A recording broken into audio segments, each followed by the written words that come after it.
Welcome to the London Insurance Lawyer Podcast. Today I'm joined by Bruno Gil, barrister at Old Square Chambers.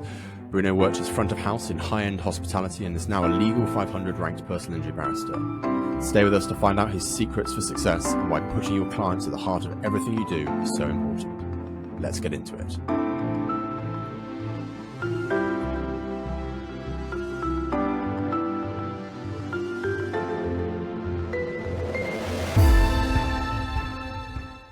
Hi, Bruno. Hi, Phil. How you doing? When I was doing some research on you, I found a quote that someone gave about you, and I saw it, and I said, God, I wish someone had said this about me. And it's got two parts to it. But I'll read the top part of this quote. It says, Bruno is my weapon of choice for complex personal injury and clinical negligence claims. Are barristers weapons?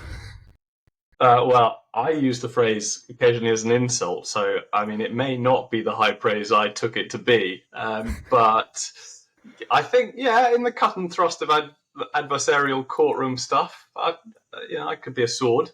It also went on to say that you bring practical wisdom, which I thought was an absolutely lovely phrase, but I have no idea what it actually means. Any ideas? Tells you not to run an atrocious argument, maybe. I don't know. I have a suspicion I thought you were going to pick up on a different one, which may not be on my profile anymore, which was when I was a bit more junior. It said, Bruno displays some of the attributes of senior silks. Like, he's never quite going to make it. But which ones don't you have? I never found out. We stopped talking. Oh, God. Well, on that note, then, let's take you back to the beginning. Why law? Why law? Well, I mean, I would nuance the question, and I would say that for me it was why a barrister, because it wasn't I'll try and be a barrister, and if I fail at that, I'll happily be a solicitor. And that is because it wasn't just the law that attracted me, it was the profession itself. So I would say that to begin with. Law in and of itself was not enough for me to think, cool, that's what I want to do, come what may. Why a barrister? The advocacy was a huge draw. That's something I love doing. I liked the idea of that adversarial cut and thrust that we have in our legal system. It seemed like a good bit of sport. It appealed. If I'm honest, there was an element of, that's a serious, proper job doing some pretty important work. And that doesn't matter to everyone, and it shouldn't matter to anyone, but it did and does matter to me. So I mean, it's an interesting point because the stereotypical view of law being a sensible thing, like law and medicine and those traditional types of careers, that still exists. I mean, there are loads of better careers out there and different careers, and everyone wants to do different things. It turns out. We can talk about whether you would go into law now, again, if you were choosing now. But it rings true to me too, because ultimately I like being a lawyer. It brings a certain level of, I'm not saying prestige, but respect. You earn respect, well, not automatically, but it's a genuinely respected profession. Yeah. And so I completely understand what you mean there, but it shouldn't be a reason, but it is. It's I ruled out lots of careers because I thought those aren't serious and important enough. I don't think that's a valid metric, but what my 20-something-year-old self did, and I think he is probably still in here somewhere, no matter how sort of objective or woke I become. So it was always a barrister then, not solicitor, not any other part of the profession? Always a barrister. It was, we'll come on to my sort of route to the bar, but it was in my late 20s that I tried this, and the deal with myself was try before you're 30, and if you don't get to the bar by 30, you can go and do something else, whether that be hospitality or whatever. It was not try and be a barrister, and if that doesn't work, solicitor is the fallback. I do not think I would make a good solicitor. It didn't have the same draw to me. I should finish. One of the things that really attracted me to the bar was the way in which barristers work. That sort of very intense, big bit of work, get it done on to the next one, big bit of work, get it done. That churn, that appeals to me much more than the reality of life as a solicitor, where you've got loads of cases on the go all the time. They're with you for years. You're doing bits and pieces, spinning plates. That's not me. I am, give me a big chunky thing to deal with for a while. I will get properly into it. And then when I'm done with it, I'm done, on to the next one. So I'd have made a crap solicitor, frankly, for many other reasons as well. So it was not try this, and if it doesn't work, any other career in the law, preference being solicitor. It was do or die for me. What would you have done if you hadn't become a barrister? I don't know, because I hadn't allowed myself to think about it. I put everything into trying to get to the bar. My suspicion, it would have been very easy for me to go back to high-end hospitality. And there was a very obvious career for me there. So I might have done that. I wouldn't have stayed in that forever. But God knows what I would have done instead. Probably some ill-advised decisions. So let's take you back then. Let's go back to 18-year-old Bruno. Yeah. I'm assuming you went to school. Yeah, safe assumption. Yeah, you had some schooling. Had some schooling, yeah. And then what happened? So UCAS applications came around. I had a sneaking suspicion that I might want to be a barrister, even when I was sort of 6. I think I did some work experience with I did like a mini pupillage when I was like 16, thinking about being a barrister, which was your typical, your friend's dad is a lawyer who might be able to get you into a chamber somewhere. So I was thinking about it, but the received wisdom at the time was, and it might still be, you do not need a degree in law to be a lawyer, and degrees in law can be quite dry. So do something else that interests you. So that's what I did. I went and did a degree in biology with absolutely no idea what one does with the degree in biology at the end of it, other than have, a fairly good time at university for 3 years. That's what I did. Off I went. I went to Nottingham to do that. Had an all right time. Didn't love uni. They weren't the best years of my life, as a lot of people say. I've had much better years since, but it was fine. Got to 21 and was then thinking, well, now what am I going to do with my life?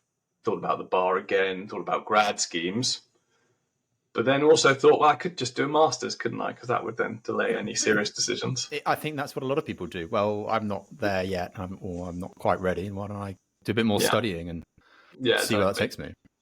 So that's what I did. I did a master's and then left university.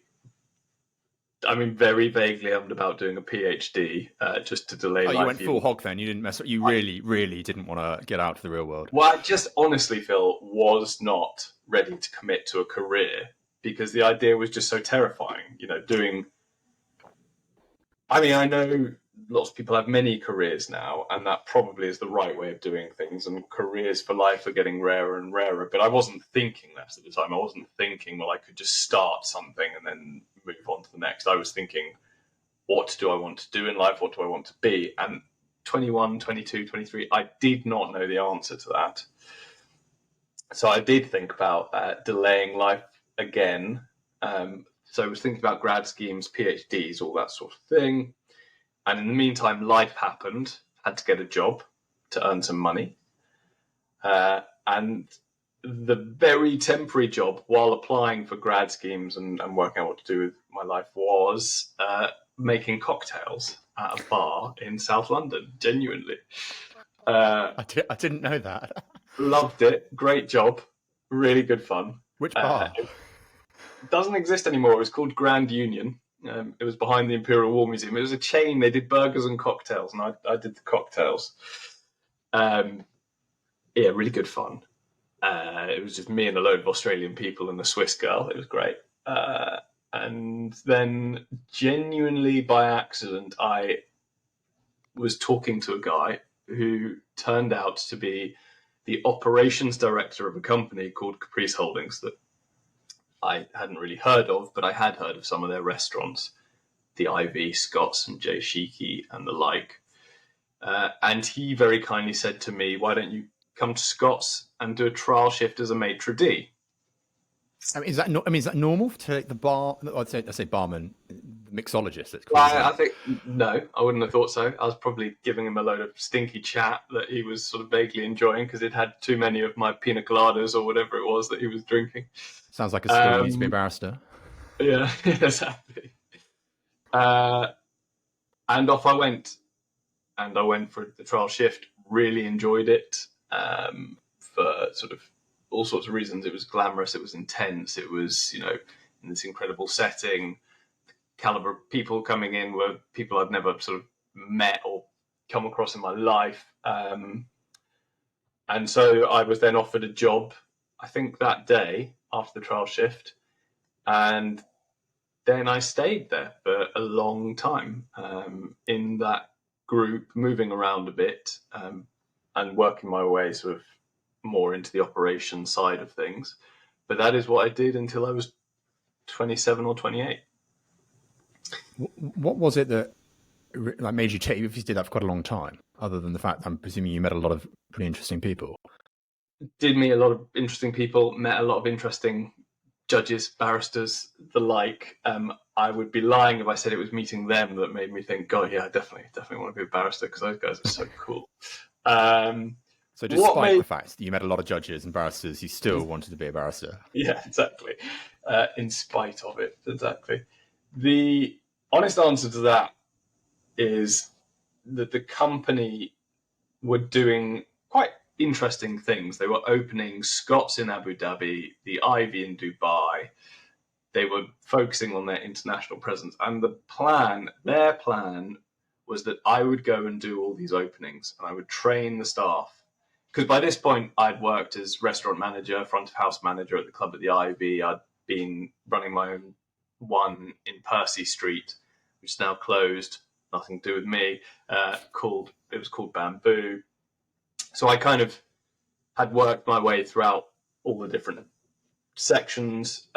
So the idea was I would go and do the openings, train the staff, be there for a while, and then somebody else would take over and I'd go and do the next one. So that was their career plan for me. And I just had this panic where they were sort of saying, we've got this career plan for you, Bruno. And I suddenly thought, well, aren't I supposed to have a career plan for me? Isn't that for me to work out rather than for you? And I just had this realization that I didn't want to do that. The company had this, and still has, this unbelievable retention of staff because, it is a glamorous lifestyle. The pay, frankly, is ridiculous for what you're doing. So there are, guys and girls in their 40s and 50s who have been there for 20, 30 years. So that could have been me. And I just suddenly thought that I do not want that to be me. I need to have a bit of agency in my own life. Now is the time to make a decision about what I want to do. And I sort of slightly went back to the drawing board. But all the while, there had been this sort of little voice at the back of my head saying, I do think I would really enjoy being a barrister. I would like to give it a go. But I had just kept putting it off. And so then that's when I made that pact with myself that I would give it a go. I'd go and do the conversion and bar school and try and get tight time frame. So 27. So 3 years seems quick to me. So basically, I had to either get pupillage in my bar course year or the year after, and those were the last opportunities, and then I would have to go and do something else. Thankfully, I managed to get it in the bar course year, so deal done. And then the question of tenancy, of course, then came up, and I got tenancy in, I think you start as a tenant in October, and I turned 30 in November. So I You did it. You literally did it. I did it. Exactly. Whether I would have allowed myself to be a pupil for another year on the basis that, that's good enough, I'm called to the bar and I'm in the chambers, you can't quit now as a pupil at 30. Maybe I'd have allowed myself that latitude. But squeaky bum time along the way. But yeah, It I mean, it's worked out. impressive. It's a long road, and it's something we should probably talk about, because 3 years is a short time frame from effectively a standing start. I mean, you had to do the bar course to start with Yeah, during that time, let alone get pupillage, and then be successful at pupillage and get your tenancy afterwards, of which there are not many.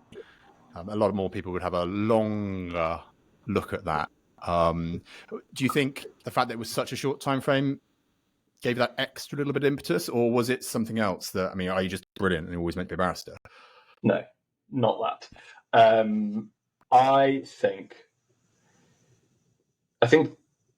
the deadline for me was a good thing. Deadlines for me are good things. Another reason why I like being a barrister is that sort of, hard stop. You have to do it by here, so you're going to have to really graft. And basically, I just worked. I know everyone says they work really hard, and I'm sure we'll come on to this. I don't buy into hustle culture. I'm not one to say, the way to live your life is work every minute of every day. But frankly, from 27 to 30, I worked unbelievably hard. Just everything else went on hold while I had a proper crack at this.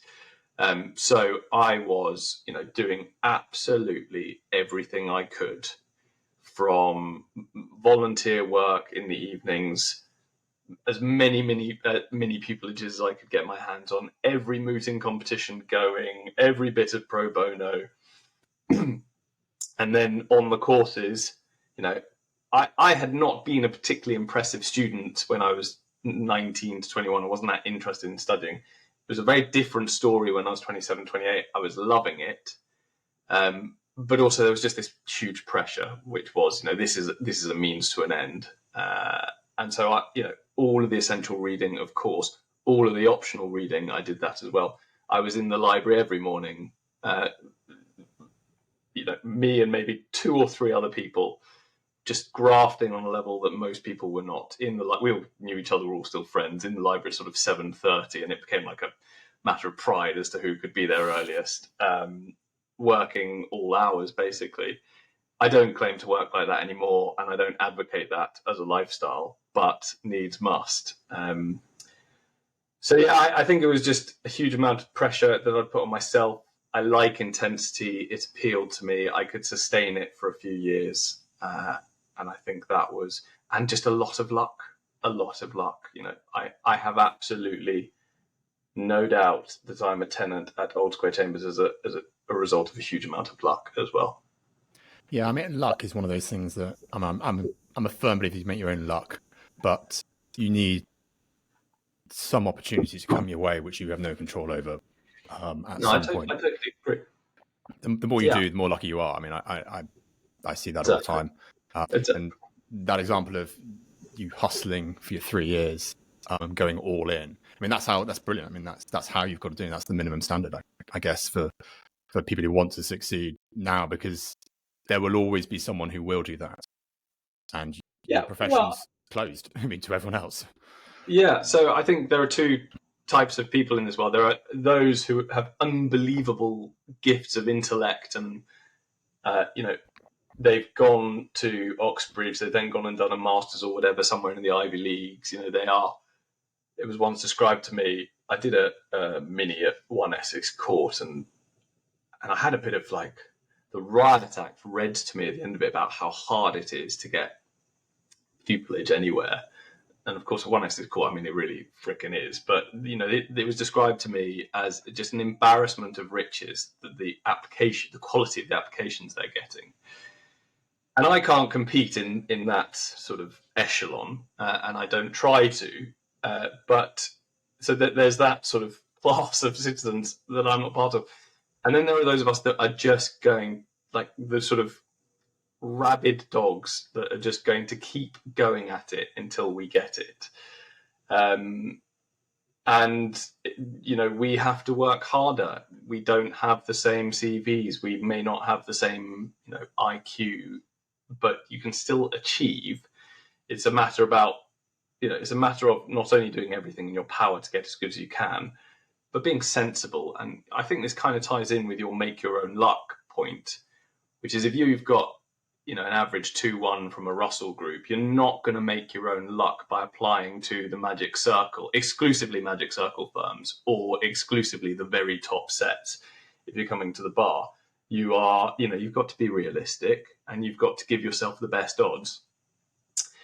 And then there are other things that come in. So my interview at Old Square was the last interview in a succession of car crash interviews that I'd had for tenancy. I can't remember how many I'd had. I'd tried in the GDL year. I'd had a few interviews, which was, great and reassuring. None of them led anywhere. Bar course year, I had several absolute car crashes. I still, to this day, will be having a shower and I'll just go, oh my God, did I actually say that? And what then did you say? What sort of thing did you say? Oh, I can't. I mean, there was one interview where, I won't name the chambers, but there were sort of 4 barristers all interviewing me, and we were doing this advocacy game, which was, Bruno, advocate for this proposition. Only people who own houses should be entitled to vote. So obviously a really very difficult position to argue from. And of course, so I would say something to advocate for that position. And then isn't that incredibly snobbish? Or isn't that, like, yeah, of course it frickin' is. Nobody should be advocating for this position. We got rid of it. Anyway. And after like 5 minutes of this, I just said to them, can we just stop this game now? I've had enough. Which, probably is not in their marking criteria as an impressive thing to say. And that's just one example, but I'll be having a shower and I'll think, oh God, what a... It's interesting. I had a similar experience. So I did some pupillage interviews as well, but I did some mock ones, and as part of like the training part for it, they put you in situations much like you've just described. This is what might come down the barrel to you. And I was sitting in the room with the 3 of them, but there was an empty chair, and that's what caught my attention. So I can't remember what I'd been asked, but it was some fairly innocuous question that was really boring. And it had no purpose. It was just not like an opening question, and it was meaningless. It was no argument. There was none of the things that you were describing. And then somebody else came in the room and sat behind me and asked me a question, which was really hard. And firstly, when someone comes into a room, it's really tricky to know what to do. And if you can't see them. So I remember turning around and thinking, do I say hello? Is this meant to be like this? And she looked like dead stony. She gave me nothing, absolutely nothing. And then I started to turn around, and then she asked this question. And I thought, which way do I face? Like, I don't forget what the question is. Where do I answer this question to? And it was the social situation. You were put under pressure. And of course, that's what happens in court. These weird things happen. And if you can cope with that on demand when you're very junior, you may have the ability to cope with it when you're under pressure in later life, which is what it's all about. It's about separating the wheat from the chaff. And it's one way of doing it. Whether it's fair or not, I don't know. Yeah. But I also that it was a car crash because I said something really daft, like really stupid. And that was effectively the end of the mock. And it was a mock interview. It wasn't even a real one. And the feedback was, don't ever do that. I was like, but what are you meant to... And I asked, what are you meant to do with this? And he said, there is no right answer. We just want to see what you do. And it's about whether you can keep your head and keep it under control and keep a rational thought, which is obviously all part of being on your feet at the bar or under pressure in a negotiation, because things get under your skin, things knock you off your game. And that's the easiest way of winning an argument, is effectively to just beat the person. Ex post facto, I can sort of say to myself, well, would you want to end up in a set where, one of them was this old chap wearing a bow tie and it was really stuffy, and do you want to end up at a set where they think a good interview technique is to bully someone with an impossible proposition? And who knows? But anyway, so the Old Square one, I'd sort of already just resigned myself to the fact that they were going very badly, my interviews, and I wasn't going to get tenancy. So I went in there almost more relaxed and resigned to failure. That might be one thing that, the luck that I'm talking about. There was another thing, which was apparently the interview before me was a total, at Old Square, was just, car crash doesn't even do it justice, but it involved the girl who was in there running out the room crying because she had fluffed laugh. It's not funny, but it's awful. And then of course you have someone who is so collapsed under the pressure of the interview and then cries and leaves in hysterics, and then somebody comes in and does an all right performance. in terms of the relative scores that I get, presumably that bit of luck also helped. So, you never know, but I hear you when you say make your own luck, and I would sort of say that as give yourself every chance. But at the end of the day, there are things that are just outside your control. And that's one of the reasons why you've got to keep going at it, because, the more opportunities you give yourself, the more likely you are to succeed, I think. So, given your hospitality background, are there any things from your time doing that now stand you in better stead? So, other than the ability to talk about extraordinarily high value bottles of wine? Genuinely, this is a question that I faced quite a lot in my pupillage interviews. And I think at the time I was slightly bullshitting, but I would give the same answer today because I think it is absolutely true. And that is, it is all about the client in both fields. Let's not kid ourselves, Phill. At the end of the day, obviously it's different for a litigant in person who's coming to courts for justice, but at the end of the day, you and I are offering service to a client. And if we take it as read that everyone in our positions doing our jobs is of a sort of an acceptable standard, it's got to be client care. That is, one of the most important attributes. And so, yes, working in high-end hospitality, I have to say I dealt with some of the most difficult individuals you could hope or wish or fear to come across. And I absolutely believe that was hugely important, and a lot of useful lessons were learned. How about education? And by that I mean you've touched on, but it's not the be all and end all. And no. you and I are both the beneficiaries of just hard graft and slightly quirky ways of getting to where we are today. But how important is education and what you do at university or what you do before? I had the same advice, actually. Maybe the same barrister gave me the same advice as you. Go and do something else. If you don't do law, go and do something you're really interested in and you want to do, because you're going to do law the rest of your life. And actually, you'll be better at it. And law at university has nothing to do with the practice of law, which I 100% agree with. So what is it that you and in fact, you and I both have science backgrounds. I have science A-levels, which made writing and reading and much harder for me. But I see things, broadly speaking, in black and white, which is science. Yeah. And clients generally just want the answer. They don't want to know about why. Sometimes they do, but most of the time they just want to tell you the answer. And then be personable about it. So does that resonate with you, or do you have a different view? That resonates with me a great deal. And in terms of is education important in this job? No, the academic pursuit of law, I don't think is at all important. Jurisprudence, law as a sort of, human rights as an academic subject, or whatever it may be. I don't think that's important. Anyone should have the ability, once you learn how to use LexisNexis or Westlaw or whatever, anyone should have the ability to be able to do their research. What this job requires, amongst other things, if you want to excel at it, is I think two things. I'll start with the one you can learn. Being analytical is, I think, critical in this job. And too many people aren't analytical enough. And I think you can teach yourself to be analytical. You can teach yourself logic. Obviously, some people are born with a more analytical brain than others, but there's, to a certain extent, innate ability there. So I don't think having a lack of education in an analytical subject is necessarily going to hold you back. The second thing that I think is just crucial to the job as a barrister and as a solicitor, particularly in our field, Phill, personal injury, or any of the sort of tort civil stuff, judgment. I think it is almost above everything else one of the most critical things. And I don't think you can learn, well, maybe you can learn judgment to a certain extent in a slightly artificial way, but I think you either have good judgment or you don't.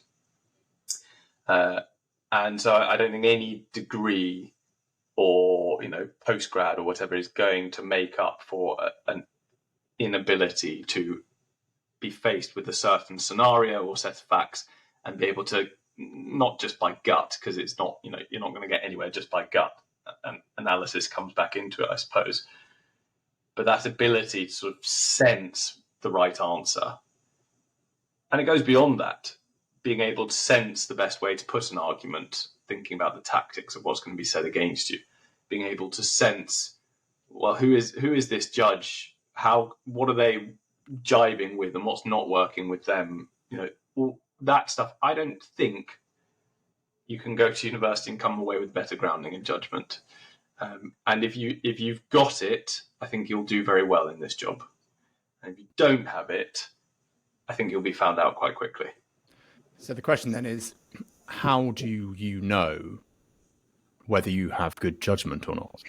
Now, I know you do, and I know people think that I do, but we are already in the profession and have a track record of judgment, good judgment. But if you aren't, how do you know if you do? It's a very good question. I've never thought about it. I suppose a lifetime of being wrong would teach you that your instincts might be off. I'm kind of cheating in that I think I know you have good judgment. I think I have good judgment, and therefore I've never been faced with a scenario where, maybe one or two or three or four, but it's not often that I'm like, oh my God, is that the answer? I was completely wrong. Yeah, exactly. So it's hard to imagine being a person who gets it wrong a lot, and maybe those people don't exist, and maybe I'm being too binary that there's the good judges and the bad judges. But I suppose the people we hang out with will generally be the people with better judgment because of their nature. They've got to where they've got to, and then it becomes an echo chamber, which is why I'd never thought about the question on it. But as soon as you said judgment is in fact one of the skills, I completely agree, 100%. I mean, one of the things I was thinking of is whether people who are argumentative when they're young tend to be better lawyers. People who don't lose arguments or lose fewer arguments. And of course, one of the great skills of being a lawyer is how not to argue and when not to argue. This is exactly the point. Yeah, exactly what I was going to say. And the misconception always, and I'm sure you've had this as well, is, oh, you're a lawyer, you must love to argue. It's like, in my personal life, absolutely not. No, the less the better. Yeah, exactly. And never with my wife. But you can't argue with your wife; she's always right. It's impossible. Exactly. If you are always arguing with someone on every subject, well, maybe that's a clue that you're just wrong, and that's why everyone is arguing with you all the way. But it's a very interesting question. How do you know whether you have good judgment or not? Because in fact, if you have really bad judgment, you'd get that judgment wrong as well, wouldn't you? So yeah, it's reflective, isn't it? It's very difficult for you to say, or for me to say, I have great judgment. That's an incredibly arrogant thing to say, because by definition, I might be a terrible judge. So you need other people to express back to you in whatever way, whether it be by doing paid work as we do and being right, or by some other external factor, such as doing something that you think is right, and it turns without knowing that it's right, and it turns out to be right, and that could be in any form of life, or anything. I'm immediately thinking about being a parent. You have to make judgment calls all the time. You just don't know what the answer is. You just hope that it's correct, but as you gain some experience. So how does experience then feed into judgment? Well, it hones it for sure. Without doubt. And the convenient thing about our jobs is that somebody literally does judge us and tells us when we're wrong, which is very helpful. But experience hones it and it informs it. A thing that when I have a case or a problem and I go to one of my colleagues for help, I share a room with a few other PI barristers. They're more experienced than I am, and I go to them for help. But I don't go to them to ask them questions of law or for authorities or whatever, because, as I say, I can do that. What I ask them for is in this scenario that I've never encountered before, what are the tactical options? What would you do? And that's not to say that I will then advise to do exactly what they've done, but drawing on their experience helps hone my judgment, and I then form my own views. And sometimes I think they did the wrong thing. They might think I then do the wrong thing. But certainly experience hones judgment, and that includes drawing on the experience of others, which is why it's so great to surround yourself. And something we might also come on to, actually being present in a room with other people. Well, let's deal with interaction with your fellow peers. So traditionally barristers, or objectively barristers, work alone. That's not actually the case. And anybody who's in the profession knows that. But the way we have remote working now, and the fact that you don't have to go to your chambers or your office, means that you're not around them anywhere near as much as you would have been. Firstly, how has that affected you generally, and how is it going to affect future barristers getting to where you are now? I think it depends on the individual barrister. So I have never been afraid since the pandemic of picking up the phone to colleagues to ask them things. There are plenty of barristers, junior, much more junior than me, who don't do that, and I think it's a real shame. What we definitely lose by not being in a room together is that sort of osmosis, just hearing, somebody of 20 years call talking to their solicitor about this certain point or whatever. So, I think you've always got to be willing to ask for help. And it's true that we are perceived as working in silos independently, but as you correctly identify, we actually don't. Or if we do, we're making a mistake. But I am trying to go into chambers an awful lot more. Some other members are as well. And I'm selfishly doing that because I like the company and I think it's good for me. But I also think our most junior members are going to be in real difficulty if they, for the first 4 or 5 years of their practice, don't have that sort of osmosis going on in the background. I think it's going to be a real problem. I completely agree. I think we are in danger of heading towards a two-tier profession of those in the profession, and I say profession as in the legal profession, so that includes all walks of the legal profession. Those who had the benefit of learning from their peers directly through osmosis, and I agree that osmosis is actually the most valuable tool. It's great. You can always ask someone you can trust about what the answer is, but just being near other people who are brilliant in their jobs is the best way of getting better. It just is. There's no substitute to that. You just learn, just do what they do. Just copy and steal everything that someone else does. You don't need to reinvent it. If they do it well, you do it, and then you'll do it well. And the reason they do it well is because they've stolen it from someone else who probably does it well too. Yeah. So somebody won the first ever precedent. Kudos to that. Yeah, I mean, and it's evolved over time, but you look at any contracts, they're all basically the same. Yeah. I mean, people don't reinvent the wheel in any form of law. And in fact, law is really well designed to never have to reinvent the wheel. And that's one of its problems, because it's all set in looking backwards, not looking forwards, which is why when new things come up, it's very difficult to adjust to them, particularly in the profession, let alone poor clients who want to move the needle forwards. And the legal profession isn't equipped to do it that well. That's changing. With the use of technology, but we're going to have those people who are well equipped to deal with people face to face, who have excellent personal relationships, and who are generally better lawyers because they've been around more lawyers, and then those who aren't. And the problem is that we need people to come from the second category who aren't into the first category. Otherwise, the profession will get weaker and weaker and weaker over time. That's my view, and that's something I'm struggling with. And other than the answer of you've just got to do it and try harder, i.e. go to the office more, go to chambers more, if you're junior, be around more senior people more, as much as you can do. Other than that, is there any other way of cultivating that? I mean, video calls are great, but it's not the same. Yeah, I mean, I suppose you could come up with some rather convoluted, multiple check-ins per day and lots of this is what I've been doing and this is, from the supervisor saying this is what I've been doing and this is what I said and this is why I said it. But that's seriously onerous. And it requires a level of reflective practice that not everyone has, or certainly not everyone wants to deal with every day. Why did you do that? I don't know. I did it because I did it. I don't want to think about why I did it because I've got this next set of pleadings to move on to. So very difficult to do. Maybe there's a way of doing it, but my personal view is it's got to be back in person as much as possible. And I'm also a big advocate for, in terms of market position, being seen, being at things, being in the conversation. And it's just very difficult to do if you're a very junior lawyer attending things remotely.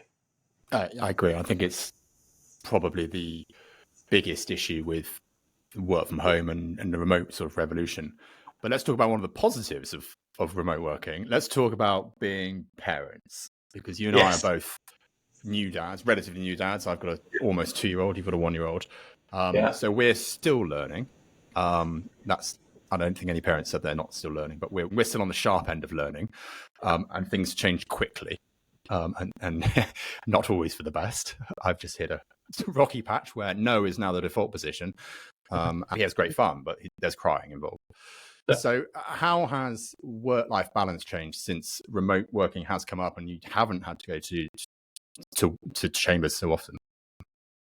Well, I mean, things change so quickly, as you say, that it's not really a sort of static thing. Certainly at the beginning, it was amazing to be able to be around all the time, and you could hang up your video call and then go and help with the baby, and not only put a shift in, but also bond with. We both have sons, bond with your boy, so that's been amazing.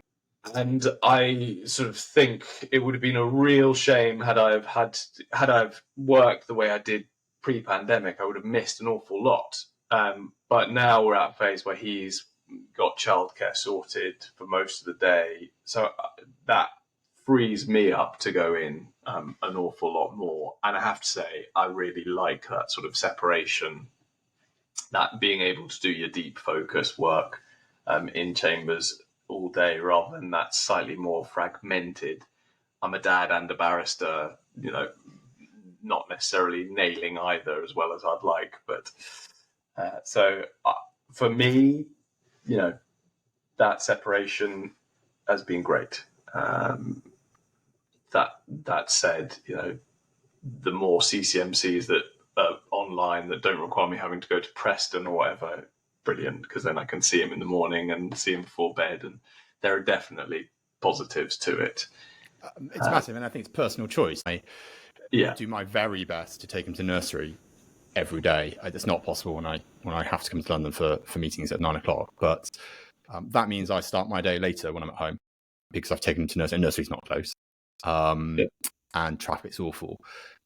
But that's my choice. That's what I choose to spend my time with. And then that means I've guaranteed some time with him during the day, some good quality time. And I get up with him every morning. So I can't see a way with working in the office to see him in the morning and the evening without cutting my day short in the office, which then raises the question of why go to the office. Obviously for the benefits of what you've already mentioned about being around other people, but your actual working time is shortened massively, and that will change over time, I guess. Well, I hope it will.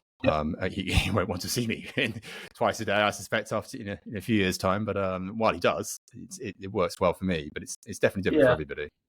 But you and I are in slightly different positions in our career than 10 years ago, 5 years ago. Being very junior and having children, I think, would be really, really difficult. For all the reasons we're discussing, be present. Well, I can't. I've got a kid at home, etc.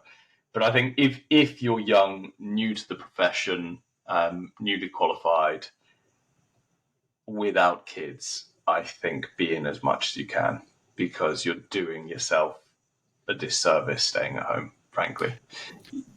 And that's one of the things that the profession as a whole is going to have to grapple with, because that immediately cuts out a huge pool of people, i.e. people who have kids who are younger and inexperienced, and puts up a barrier to entry for them or makes their life hard. And one of the purposes of this podcast is to try and talk and explore some of those issues, because otherwise we're going to run out. We're already a fairly undiverse profession. We're getting better, but we're both white boys, middle class. I mean, that's as simple as that.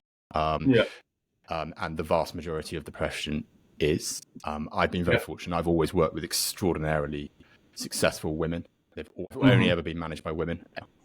I've only ever worked closely with women, and I think that's benefited me massively. It gives me a slightly different view on the world, and I've had the benefit of their view on the world, which is different to mine. And as you rightly identified earlier, the whole purpose of being a lawyer is to service a client. If you just want to be right, you can be a lawyer, but there's only a few types of law you can do. Everything else is client focused. So what happens when you're wrong?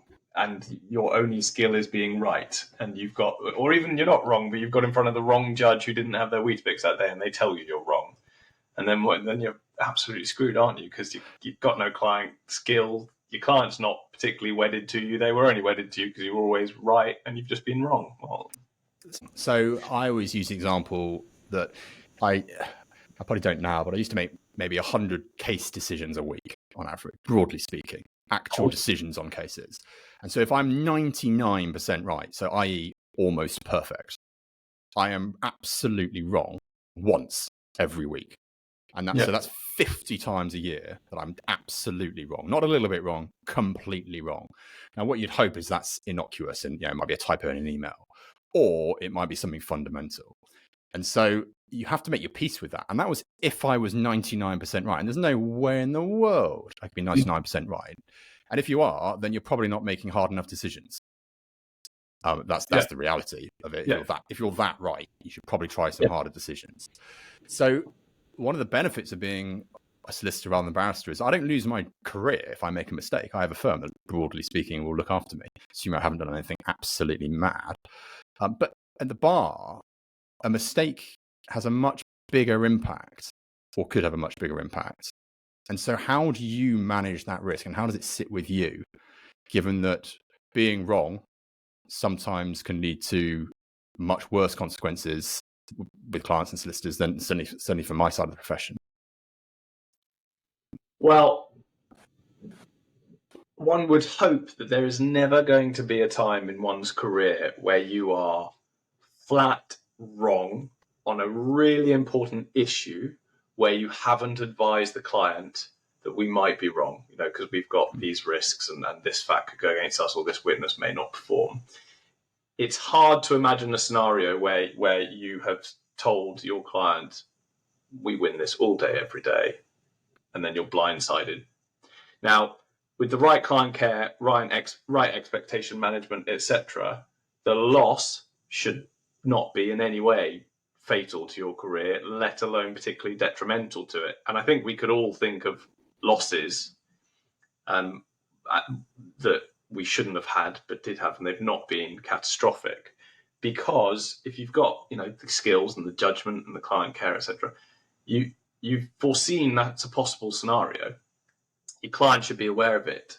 They're going into litigation with eyes open, one would hope. Or you've just got this bonkers judge who's so obviously wrong on the law that you've got a slam dunk appeal anyway, so nobody holds that against the solicitor or the barrister or the client who didn't quite perform. So I don't think being wrong should be feared, or being found to be wrong should be feared, provided you've been sort of wise enough and smart enough to spot the weaknesses in your own case. And again, I think that comes back to judgment and analysis. And client skills. Every time I look at a case, I think, here's 10 different issues. 3 of them matter. 1 of them's critical. But if I don't tell the client something, and that comes down to judgment, making the right call about, because the client doesn't want to know everything. Some do, but most aren't interested. But if you've picked the wrong horse to back, you need to have made sure that either your client trusts you and accepts it occasionally and is realistic that you might be wrong, but has the benefit of you being right more often than not, then it's okay. And in fact, I've been in situations where we've had ridiculous results, and you think, what the hell happened there? Was I just wrong?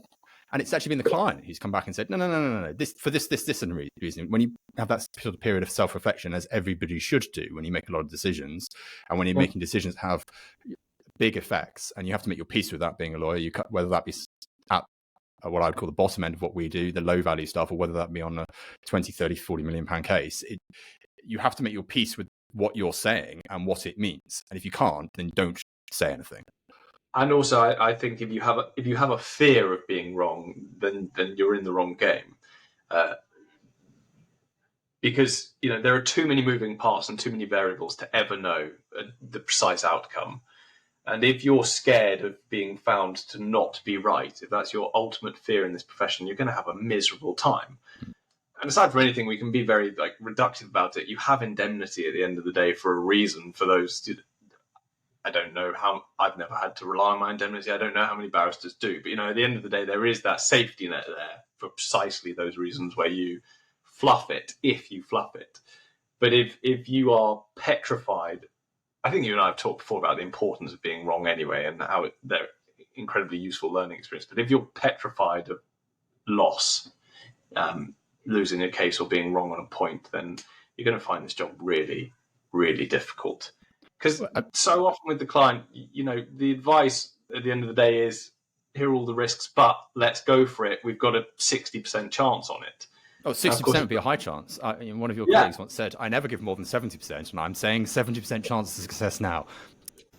Read between the lines. My are from 30 to 70, and that's it. I don't do naught to, Well, we don't deal in absolutes. I always talk about, I never see bad cases, because if you have a good case, you've either already won it, and my client's just paid you, or you've never brought it, because I've got such a good case. So I only ever see bad cases. And generally speaking, lawyers tend to make them worse. So I very, very rarely see a case where everyone comes out and thinks, God, that was a good result. Brilliant. Fantastic. It doesn't happen in litigation. It's one of those misnomers. It's not the sort of suit scenario, where you have these massive wins and everyone rides off and has champagne at the end of the day. There's always something that could have gone better. And maybe that's part of being successful. You've got to reflect and accept that you can't win everything, but you win as much as you can do, and you take the wins as they come, and you've got to manage perfectionism. So what's your biggest achievement or accomplishment ever? Okay. Well, I'm going to rule out school and university because I frankly can't remember. Biggest achievement or thing that I can remember, just the elation. Getting tenancy, big one. There have been a few cases that, thank you notes from the client or a bottle of booze at the end of it, definitely. But for me, in recent history, I think 2 years ago, I was identified, I know you have too, identified as rising star in PI and Clin Neg, and was then ranked the next year. And that was massive for me because at the bar, you don't get feedback unless you've mucked up and somebody's complained about you. It's very rare to get any feedback. So you often have absolutely no idea how you're doing. And I don't court feedback. I don't I don't know if any barristers do, but I don't seek it out, probably for fear of what they might say. But anyway, obviously the directories go and do it for you. And so to get that, those were I was unbelievably chuffed with those. They were big for me because it's sort of a nice, you're on the right track, doing a good job. You're now sort of moving into the top whatever percent in your field.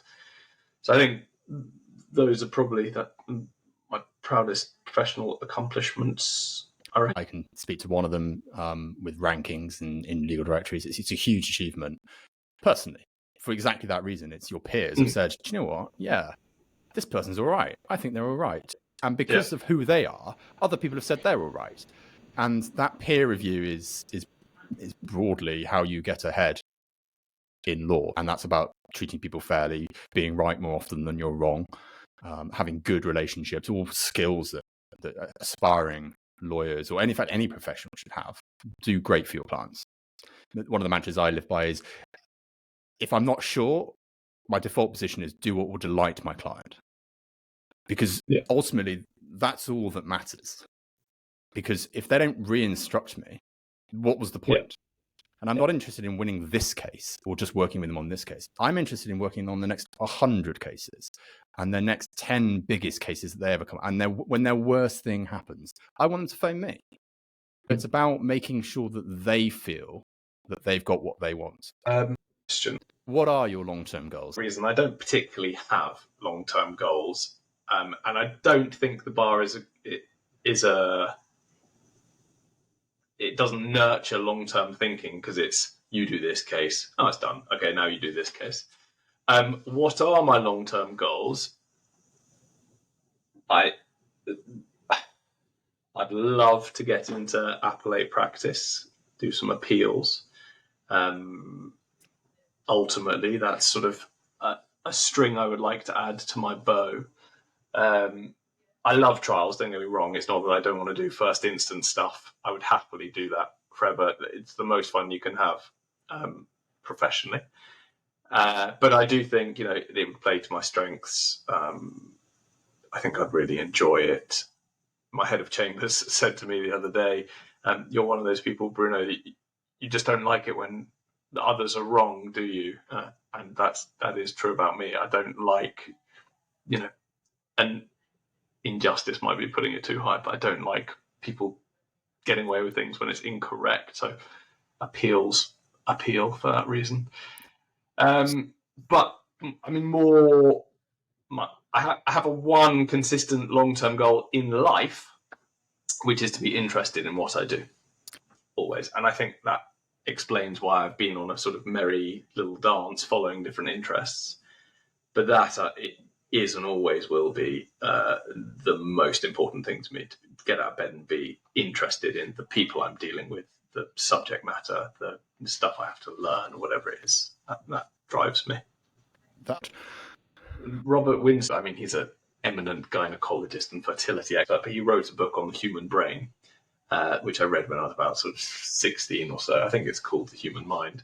And in that, he made the probably quite trite point, but it really sort of stuck with me, which was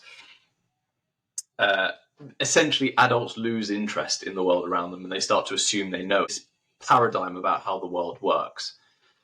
And if you challenge it, they will be utterly shocked that they got it wrong. So if somebody were to take off and fly in front of you, your jaw would hit the floor, compared with if you do that to a toddler, they'll be like, oh, look, that person can fly. How interesting. Why can that person fly and daddy can't? And that sort of, always being receptive to new things and, learning a new skill that's a bit uncomfortable, or dealing with new subject matter. That I think drives me ultimately.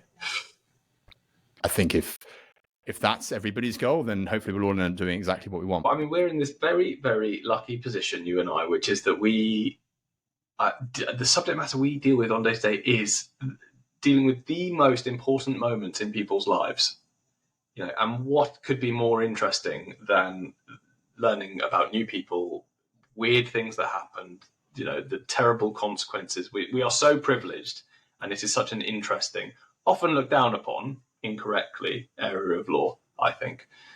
So long may it hold my attention and interest. But thanks, Phill. I mean, it's been really great for me. Bit of reflective practice that, again, we don't do enough of in life, I think, and certainly not at the bar. Bruno, thank you.